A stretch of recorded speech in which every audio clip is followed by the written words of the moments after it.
Halo semuanya, kembali lagi dengan aku Eka Jaya Putra. Semoga kalian selalu sehat dan juga dalam keadaan bahagia dimanapun kalian berada. Pada kesempatan kali ini, aku bakal bahas suatu buku yang sangat-sangat menarik dan aku sudah menghabiskan waktu kurang lebih 1 bulan untuk menghabiskan buku tersebut. So, untuk kalian yang penasaran dengan isi buku yang akan aku bahas, terus tonton sampai habis dan dapatkan pembelajaran dari video ini. Kalian pasti pernah sadar ya bahwa di umur-umur 20 tahun lebih seperti aku yang saat ini umur 23 tahun, yang namanya pengembangan diri itu sangat penting. Kita sadar bahwa diri kita harus terus upgrade dan juga untuk mencari versi terbaik dari diri kita.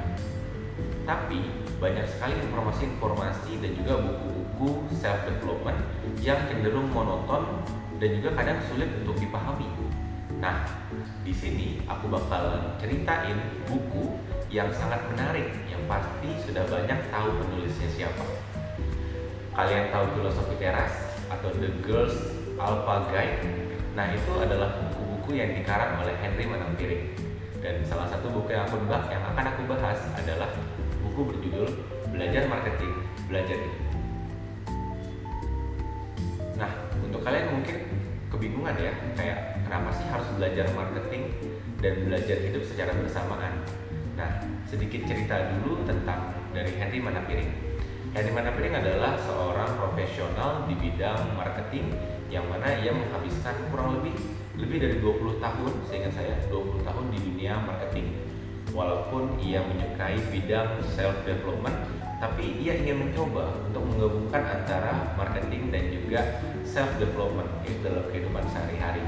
Dan atas dedikasinya dalam menulis, akhirnya ia menghasilkan buku ke-8 yaitu Belajar Hidup, Belajar Marketing. Hal yang menarik dari buku ini adalah di buku ini kita tidak hanya dijelaskan mengenai apa itu marketing, tapi bagaimana juga memahami konsep marketing dalam perjalanan hidup kita. Di buku ini nanti akan lebih banyak Henry Manampiring atau penulis mengibaratkan suatu kegiatan di marketing dan juga mengkorelasikan atau menganalogikan dengan kegiatan dalam kehidupan sehari-hari. Dalam video kali ini aku akan membahas 5 saja teman-teman, 5 topik menarik menurutku, yang mana di sini ada 18 bab.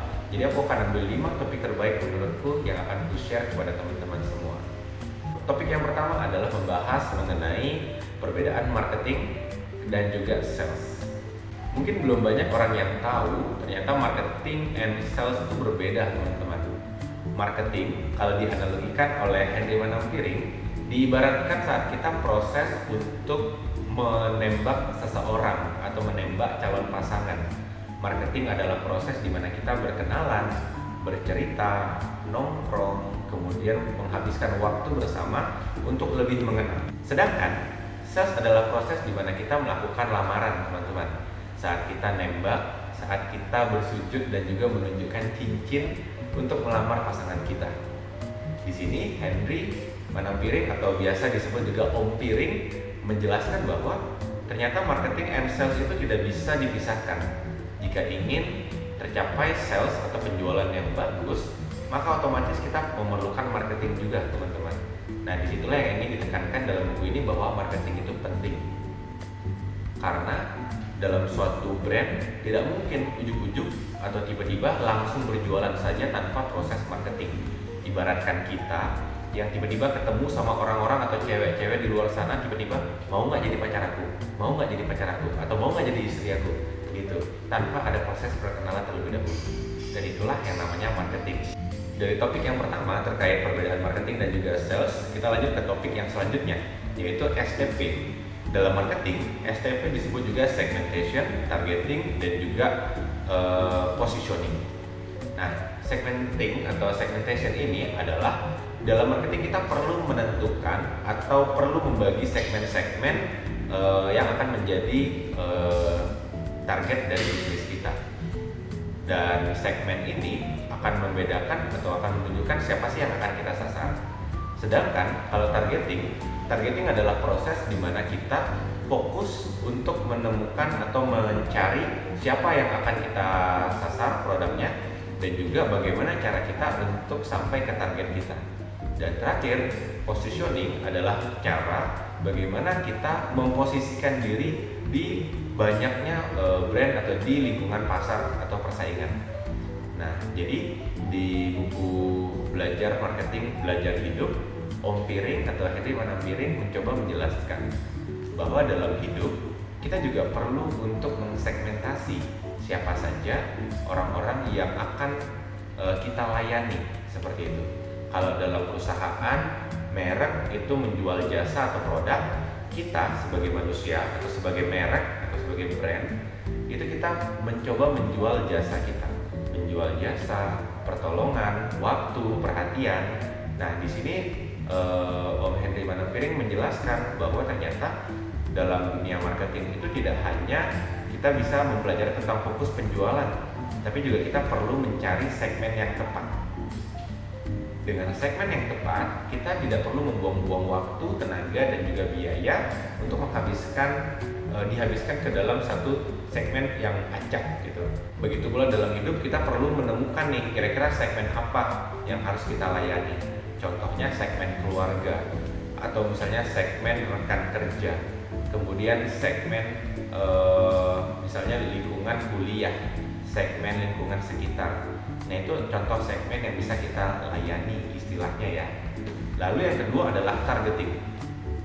Dalam STP, targeting itu adalah berarti kita mulai fokus nih kepada orang yang akan kita target.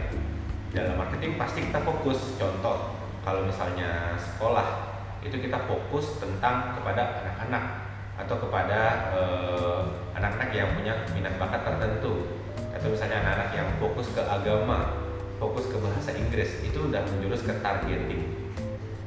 Sama seperti dalam hidup, kita juga punya fokus tertentu.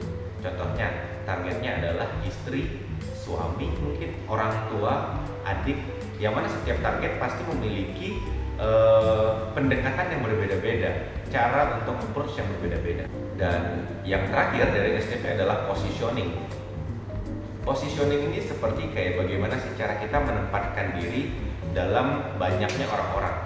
Perlu kita sadari bahwa seperti layaknya brand ataupun merek, mereka kan punya persaingan. Ternyata kita juga punya persaingan dalam kehidupan. Contohnya dalam segmentasi pertemanan, kita juga bersaing nih dengan teman-teman lainnya untuk memperebutkan satu perhatian seseorang, misalnya untuk memperebutkan perhatian seorang target gitu. Atau misalnya kedua saudara ini pasti pernah ada di fase untuk memperebutkan perhatian orang tuanya, yang mana di sini orang tua sebagai target. Oleh karena itu, positioning itu menjadi hal yang penting. Kalau misalnya brand deterjen itu memposisionikan sebagai contohnya deterjen A, dia memposisionikan diri bahwa dengan memakai deterjen A akan punya banyak waktu untuk bersama keluarga. Nah, itu adalah sebuah story atau positioning. Atau misalnya deterjen B, dia memiliki dengan menggunakan deterjen B, tangan akan menjadi lebih lembut. Nah, itu salah satu contoh positioning. Oleh sebab itu, sebagai manusia juga kita perlu memiliki positioning seperti itu. Bagaimana cara kita menempatkan diri dan juga memposisikan diri di segmen-segmen di sekitar kita. Apa story yang ingin kita jual? Apakah segmenting kita atau positioning kita sebagai orang yang rajin, positioning kita sebagai orang yang dikenal ramah, atau misalnya positioning kita ulet, atau bahkan sampai positioning kita malas-malasan, positioning kita itu sering menunda-nunda pekerjaan. Itu menjadi perhatian karena ternyata yang kita lakukan di sekitar itu selalu berdampak, baik itu ke lingkungan sekitar atau bahkan ke diri kita sendiri. Untuk topik yang ketiga yang akan aku bahas adalah 4P. Dalam marketing itu kita kenal 4P itu istilahnya 4P marketing mix. Jadi ada 4 hal yang mempengaruhi suatu proses marketing atau penjualan. Nah, yang mana 4 hal ini pertama adalah produk, kemudian price atau harga, ada juga place atau tempat, dan terakhir adalah promotion. Keempat hal ini sangat mempengaruhi kesuksesan marketing suatu brand. Nah, jadi mungkin kita bahas pertama dulu adalah produk. Produk yang bagus pasti akan mendatangkan penjualan yang baik. Mau itu marketingnya mahal, di-endorse oleh influencer terkenal, tapi kalau brandnya jelek, ya udah pasti nggak bakalan ada yang beli, teman-teman. Sama seperti manusia, kita mau sebagus apapun kita ngomong di depan bahwa saya adalah orang yang hebat, saya ini mampu menyelesaikan semua masalah, kalau istilah sekarang tuh cawe-cawe mungkin ya, tapi kalau dalam diri nggak punya kompetensi, tidak memiliki kemampuan untuk berbahasa dan berbudaya yang baik mungkin, kemudian tidak memiliki skill, percuma kita ngomong yang oke-oke atau menggemborkan, itu justru malah membuat ekspektasi orang itu terpatahkan. Nah, oleh karena itu dalam 4P marketing mix itu produk menjadi hal yang utama, bukan hanya produk barang, begitu pula dengan produk jasa. Sama seperti kita ya, mungkin dalam kehidupan kan berarti kita menjual jasa waktu kita seperti itu. Oleh karena itu kita perlu nih meningkatkan kompetensi diri, meningkatkan selalu kemampuan-kemampuan dan skill yang dibutuhkan mungkin bagi lingkungan sekitar dan yang harus bermanfaat. Kemudian P selanjutnya itu adalah price. Dalam marketing, menentukan price itu sangat menentukan keberhasilan suatu brand atau penjualan suatu merek. Jadi kalau harganya terlalu mahal, otomatis itu akan bisa berdampak juga mungkin ke penjualan yang begitu minus gitu ya, penjualan yang begitu minim. Tapi perlu dipastikan juga nih, harga belum tentu selalu menentukan barang itu bagus ataupun jelek. Ada loh barang yang ternyata mahal banget tapi ternyata kualitasnya biasa aja, atau bahkan ada nih barang yang ternyata harganya biasa-biasa aja ternyata kualitasnya sangat bagus gitu loh. Jadi menentukan harga itu sangat penting dalam marketing. Jadi kita perlu membaca pasar kita seperti apa dan menentukan harganya itu seperti apa. Sama seperti di dalam kehidupan, kita juga perlu nih menentukan harga untuk target market kita atau untuk orang-orang tertentu. Kita tidak bisa nih menentukan harga yang sama. Ibaratkan brand yang misalnya harga ke konsumen akan berbeda dengan harga retail, kita juga sebagai seseorang tuh harus menentukan harga yang berbeda terhadap target market kita.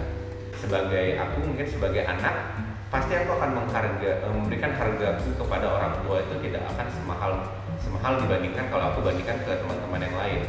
Artinya orang tua dapat menjangkau aku sebagai anak dengan lebih mudah. Begitu pula dengan ke istri, begitu pula dengan ke suami, atau bahkan ke pacar atau ke teman dekat, sahabat, itu memiliki harga yang berbeda-beda. Kita perlu menghargai diri kita dengan tepat kepada orang yang tepat gitu. Jangan sampai kita menghargai diri kita terlalu mahal kepada orang-orang di sekitar kita. Misalnya nih kita jual mahal banget ke orang tua, sehingga kalau mau menyempatkan waktu ke orang tua tidak bisa, terus untuk bertemu dengan orang tua tidak bisa. Nah itu tentunya salah. P selanjutnya adalah place atau tempat. Artinya sebagai suatu brand, kalau dalam dunia marketing perlu untuk kehadiran suatu brand itu ada di mana-mana. Artinya mudah dijangkau oleh konsumen. Bayangkan kalau misalnya kamu mau beli produk tapi produknya itu susah ditemui. Mau beli mobil tapi nggak bisa, mau beli motor tapi harus nunggu, itu pasti susah ya.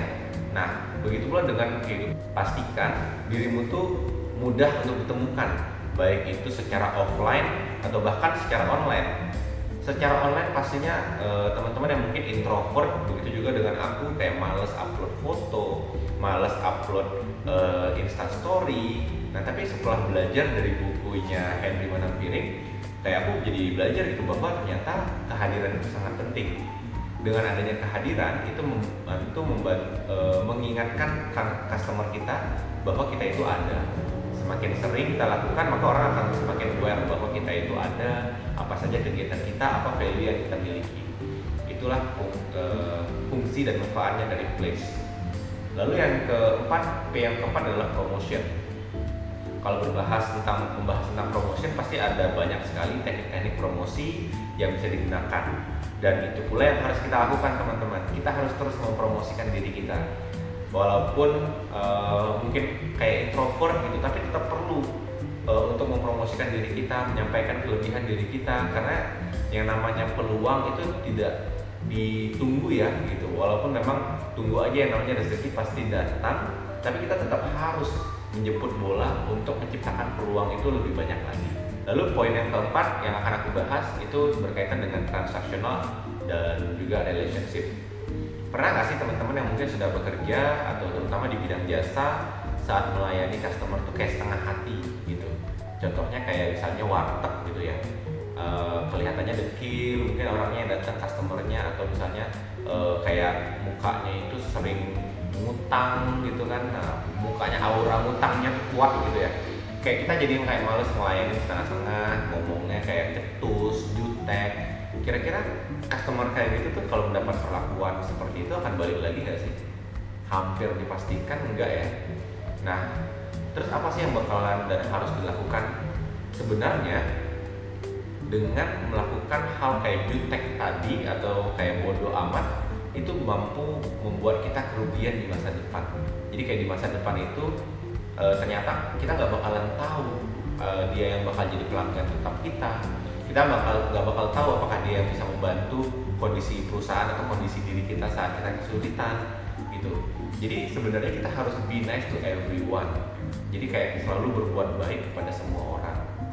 Kita selalu berusahakan yang terbaik untuk menjadi baik kepada semua orang. Itu yang keempat ya. Jadi kalau bisa hubungan itu jangan hanya transaksional. Apa yang lu kasih, itulah yang bakal lu dapet gitu. Usahakan kayak apa yang mereka kasih, kita usahakan effort untuk memberikan lebih daripada yang mereka kasih. Jadi dengan itu terjalinlah relationship yang baik untuk masa depan gitu. Dan topik yang terakhir ini menarik nih. Jadi ada istilah selingkuh dalam brand atau dalam marketing. Tapi selingkuh ini bukan dalam konotasi asli selingkuh ya. Tapi yang namanya selingkuh tuh pasti pernah di teman-teman yang mungkin pakai sampo yang awalnya pakai sampo merek A, ternyata nggak cocok, pindah ke sampo merek B. Nah, kesalahan atau mitos dalam marketing adalah bahwa kita harus mengupayakan seseorang untuk terus berlangganan dengan produk atau jasa kita. Nah, itu sebenarnya salah teman-teman. Karena mindset seperti itu membuat perusahaan itu fokus untuk retention atau agar orang tetap beli atau orang tetap pakai jasa atau produk kita. Padahal pelanggan itu udah pasti ada kemungkinan ia selingkuh atau istilahnya itu beralih ke produk lainnya. Sama juga seperti dalam kehidupan kita. Dalam kehidupan kita juga pasti orang yang misalnya kita temui, nggak mungkin dong nanti temennya itu bakalan terus temenan sama kita setiap hari. Ada waktu atau ada kalanya dia pasti keluar karena masalah kerjaan atau mungkin sudah nggak sepaham dengan ide atau value yang dimiliki, atau mungkin bahkan pasangan aja bisa cerai, beneran cerai gitu ya, pisah. Jadi meluangkan waktu, tapi kalau cerai konotasinya harus dijaga ya, hubungan nikah itu harus dijaga. Tapi kayak dalam konteksnya itu pertemanan gitu, relasi gitu ya. Nah itu pastinya akan ada orang yang silih berganti, datang dan pergi. Nah jadi nilai yang perlu ditanamkan adalah dalam marketing kita perlu untuk terus melakukan campaign, terus memperkenalkan produk kita dan terus mencari untuk customer baru, bukan hanya fokus kepada customer yang lama. Nah dalam kehidupan juga seperti itu, kita perlu melebarkan jejaring, melebarkan relasi kemanapun, tidak hanya fokus mengandalkan satu orang, karena kita gak bakal tahu teman kita ini atau partner kita ini akan pergi kapan atau akan pergi dalam waktu dekat. Ya, kita tidak boleh bergantung hanya dengan itu saja. Jadi tetap harus mencari relasi baru, mencari teman baru, karena kita nggak akan tahu peluang itu datangnya dari mana. Itu sih istilahnya itu berselingkuh dalam marketing ya teman-teman ya. Jadi itu kita perlu sadar bahwa yang mungkin kita anggap sudah dekat bisa saja loh dia berpaling. Nah oleh karena itu ilmu marketing yang itu bisa diterapkan dalam kehidupan. Oke, paling itu aja teman-teman. Topik pembahasannya kayak juga sudah cukup lama, membahas 5 topik aja. Jadi yang pertama kalau boleh aku recap, yang pertama adalah perbedaan antara marketing and sales. Yang kedua adalah STP, segmenting, targeting, and juga positioning. Yang ketiga adalah 4P marketing mix. Yang keempat adalah pentingnya untuk membangun relationship bukan hanya transaksional. Dan yang terakhir, awas adanya perselingkuhan. Oleh karena itu kita harus terus mencari konsumen, mencari relasi dimanapun kita berada. Oke, paling gitu aja konten untuk kali ini. Terima kasih untuk teman-teman yang sudah menonton hingga akhir. Semoga bisa bermanfaat untuk aku pribadi dan juga untuk teman-teman semua. Share kalau misalnya konten ini bermanfaat, like kalau misalnya suka, dan juga komen. Ayo kita diskusi. Kira-kira apakah ada materi yang menarik yang telah kalian temui dari video ini atau dari bukunya Henry Manampiring. Terima kasih, sampai jumpa.